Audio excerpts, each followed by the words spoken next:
Επιβεβαιώθηκε σήμερα μέσα από δημοσιεύματα σε δυτικά μέσα ενημέρωσης και φυσικά και σε ελληνικά ότι οι ραγδαίες εξελίξεις που βλέπουμε να συμβαίνουν στα πεδία των μαχών της Ουκρανίας το τελευταίο χρονικό διάστημα,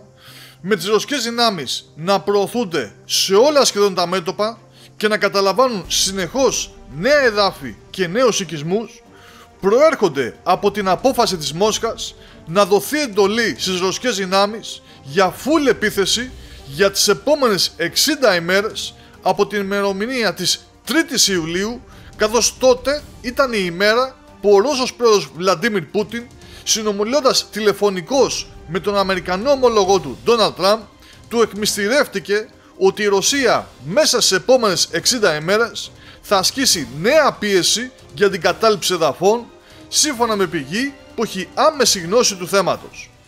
Κάτι το οποίο ήταν φυσικά ορατό, ήταν ξεκάθαρο για όσους από εμάς ασχολούνται με τις γεωπολιτικές εξελίξεις, με τις ενημερώσεις που λαμβάνουμε καθημερινά να δείχνουν ότι ο πόλεμος στην Ουκρανία έχει μπει σε μια νέα φάση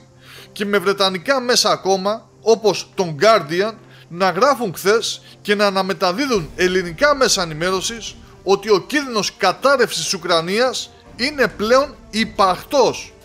Και πώς να μην είναι, αφού χθες ο Ρωσικός στρατός μέσω του Υπουργείου Άμυνας ανακοίνωσε ότι κατέλαβε άλλους δύο οικισμούς, τον Καρλ Μάρξ που έχει και την ονομασία Μύρνε και βρίσκεται στα βόρεια της Βελίκα Νοβοσίλκα, και τον Νικολάευκα που είναι, ας τον αποκαλέσουμε, προάστιο του Τσασόβ-Γιάρ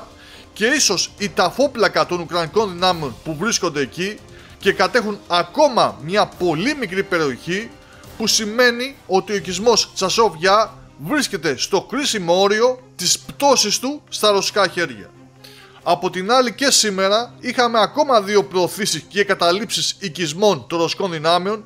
που πήραν τον Μαγιάκ στο Ντόνεσκ και τον Μαλινόφκα που βρίσκεται στην περιφέρεια της Ζαπορίζια, με τους άνδρες της ρωσικής δύναμης που επιχείρησαν εκεί και κατάφεραν να τον πάρουν υπό τον έλεγχό τους μετά από σκληρές μάχες, στις οποίες πήραν μέρος και μονάδες πυροβολικού όπως και μη επανδρομένα εναέρια οχήματα, να λαμβάνουν συγχαρητήριο τηλεγράφημα από τον Ρώσο Υπουργό Άμυνας Αντρέι Μπελοούσοφ, ευχαριστώντας τους για την επιτυχή εκπλήρωση της αποστολής τους